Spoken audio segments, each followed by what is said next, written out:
हमारे चैनल आख्यान में आपका स्वागत है। आज की हमारी कहानी है एक रात की दुल्हन। तो आइए कहानी शुरू करते हैं।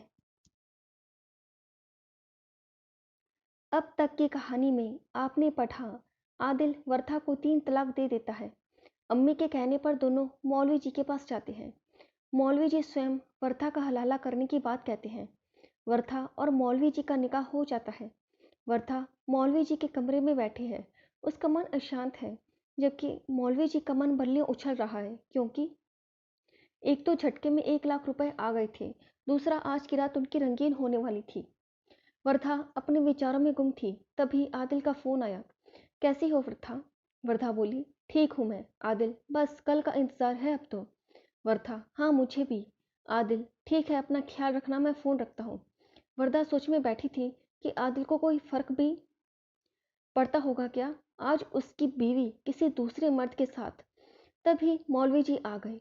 मौलवी जी आते ही बोले, वर्धा, आज मेरे और तुम्हारे बीच शौहर और बीवी का रिश्ता है, इसलिए मुझसे शर्माओ मत, जरा मेरे करीब आओ। वर्धा जानती तो थी कि आज क्या होने वाला है, लेकिन उसे मौलवी जी के इस तरह के बर्ताव की उम्मीद नहीं थी।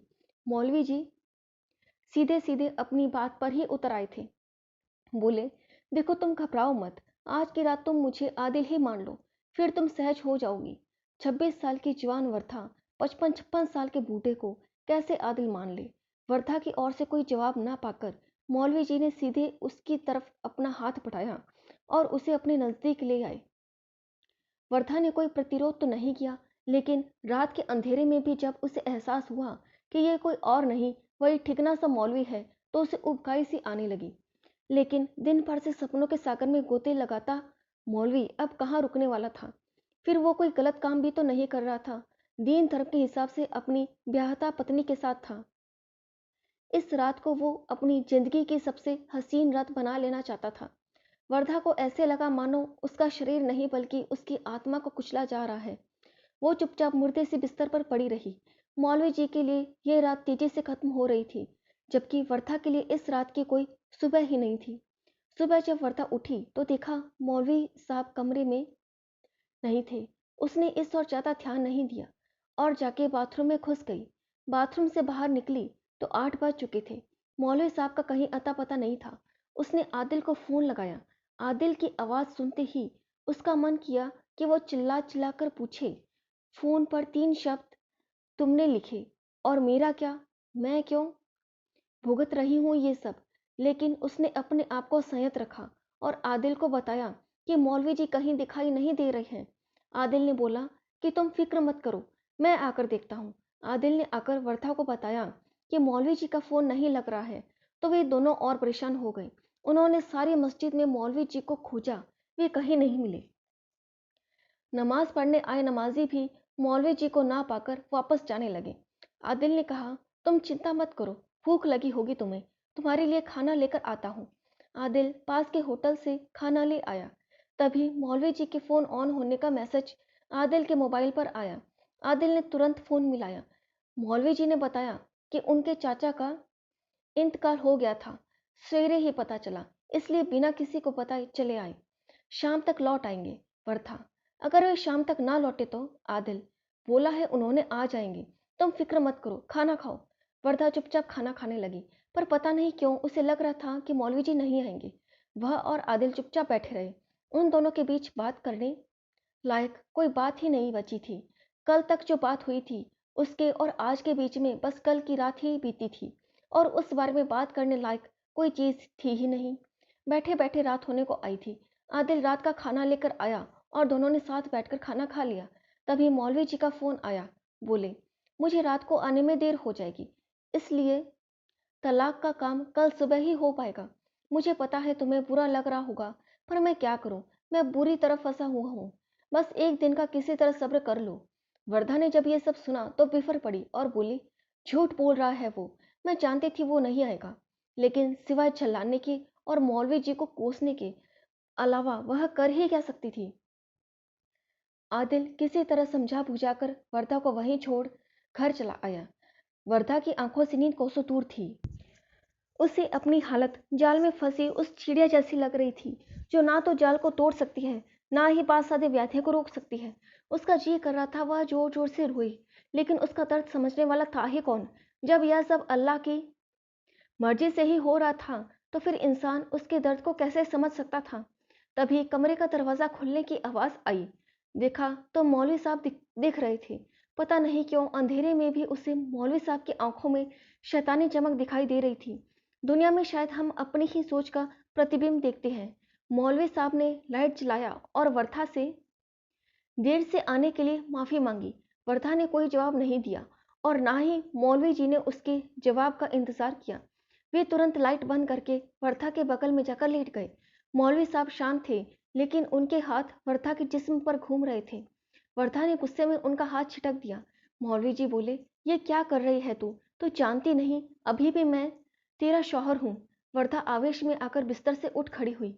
वह बाहर भाग जाना चाहती थी। तभी मौलवी जी सामने आए और बोले, वर्था, शरिया में हलाला पति को सबक सिखाने के लिए एक सजा है।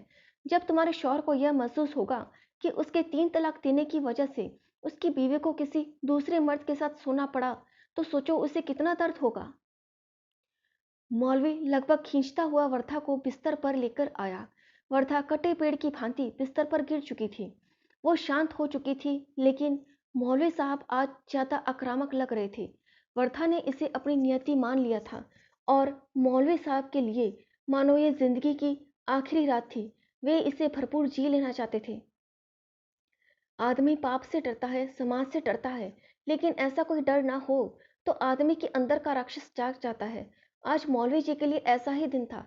वर्धा के रूप में एक ऐसी वस्तु उनके सामने थी जिसका उपभोग करने की आज़ादी उसे समाज और धर्म दोनों ने ही दे दी थी। यह कार्य शरिया के अनुसार न तो अनैतिक था, ना ही अधार्मिक और ना ही अमर्यादित। वर्धा पर क्या गुजर रही थी, ये सब सोचने की जिम्मेदारी उनकी नहीं थी। वर्धा तो करीब करीब बेसुध थी, बस किसी तरह खुद को नींद के आगोश में जाने से बचाए हुई थी। उसे डर था कि मौलवी जी आज भी कहीं चले ना जाए। खैर सुबह हुई, आदिल आए। मौलवी साहब तैयार ही बैठे थे। वर्धा से उनका तलाक हुआ और वर्धा आदिल की हुई। आदिल अपनी वर्धा को पाकर खुश था, लेकिन वर्धा किसी चट्टान की भांति शांत और स्थिर थी। मस्जिद से बाहर आते ही आदिल ने कहा, वर्धा, अब चेहरे पर पर्दा गिरा लो। वर्धा ने आग्नेय दृष्टि से आदिल को घूरते हुए देखा और बोली, पर्दा? अब कैसा पर्दा और किससे? आदिल उसकी आंखों को देखकर डर गया, फिर धीरे से बोला, अब गांव से गुजरेंगे, प्लीज पर्दा कर लो। वर्धा कुछ नहीं बोली, बस चुपचाप मुंह पर पर्दा कर लिया। जब वह गांव से गुजर रही थी तो उसे ऐसा लग रहा था मानो गांव वालों की नजरें एक्सरे की भांति उसके शरीर का मुआयना कर रही हो और उसके जिस्म का एक एक अंग नुमाइश हो रहा हो। उनके घर पहुंचते ही अम्मी ने चैन की सांस ली। बोली, बेटा बस 3 महीने का इंतजार और करो, फिर वर्धा तुम्हारी हुई। लेकिन इस 3 महीने तुम वर्धा से पूरी तरह दूर रहना। आदिल और वर्था मन महसूस कर रह गए। दिन बीतने लगे। आदिल दिन भर अपने काम में व्यस्त रहता, लेकिन रात को वर्था को बहुत याद करता। यही हाल वर्था का था। दिन तो किसी तरह कट जाता, लेकिन रात को बेचैन रहती। आदिल के साथ बिताए हुए लम्हों को याद करती तो बीच में ही मौलवी जी का शैतान चेहरा उभर आता। वह झट से अपनी यादों को विराम देती। वह अपनी जिंदगी से मौलवी के साथ बिताई हुई उन 2 रातों को भुला देना चाहती थी। उसे लगता धीरे धीरे ही सही वह इन सब बातों को भूल जाएगी। 1.5 महीना बीतने को था। इधर उसका स्वास्थ्य भी ठीक नहीं रहता था। अम्मी बोलती, तुम बहुत ज्यादा सोचती हो, इतना मत सोचा करो, सब कुछ भूल जाओ और आगे की जिंदगी के बारे में सोचो। तुम दुनिया में पहली लड़की नहीं हो जिसका हलाला हुआ हो। अचानक एक दिन वर्था कश खाकर गिर पड़ी। आनन फानन में अम्मी उसे डॉक्टर के पास लेकर गई। डॉक्टर ने कुछ चेकअप्स किए और रिपोर्ट देखने के बाद बताया, बधाई हो, आपकी बहू मां बनने वाली है। अम्मी के मुख से बस इतना निकला, या अल्लाह। वर्धा तो वही कुर्सी पर ही शिथिल हो जम सी गई थी। डॉक्टर ने दवाइयां लिखी और कुछ हिदायतें दी, लेकिन अम्मी और वर्धा तो कुछ कहने की स्थिति में ही नहीं थी। वहां से निकलकर दोनों सीधे घर आ गई। या खुदा, मैंने तुझसे पोता मांगा था, लेकिन इस तरह तो नहीं। ऐसे वंश बढ़ाने का क्या फायदा जिसमें अपना खून ही ना हो। उन्हें रह रहकर वर्धा के पिता की कही हुई बातें याद आ रही थी। हो सकता है कमी हमारी वर्धा में नहीं, बल्कि आपके आदिल में हो। अम्मी जितना सोचती उतना ही उलझते जाती। इधर वर्धा का तो और बुरा हाल था। दिमाग की नसें मानो जम चुकी थी। दिमाग में कभी आदिल आते, कभी बच्चा, तो कभी मौलवी। जब आदिल सुनेगा तो क्या हाल होगा? क्या वह अब मुझे स्वीकार करेगा? क्या वह इस बच्चे को अपना पाएगा? क्या अम्मी बच्चे को अपना पोता मानेगी? आदिल के पुरुषत्व को चोट तो नहीं लगेगी? सवाल सैकड़ों थे, लेकिन जवाब किसी का नहीं था। अगर आदिल ने इस बच्चे को अपना भी लिया तो ये सारी जिंदगी मेरे और इस बच्चे के ऊपर एहसान ही होगा। कभी वह सोचती, आदिल ने अस्वीकार कर लिया तो वह क्या करेगी? बच्चे को गिराएगी? संस्कार और ममता इसकी इजाजत नहीं देते। समाज को पता चला तो 100 सवाल होंगे।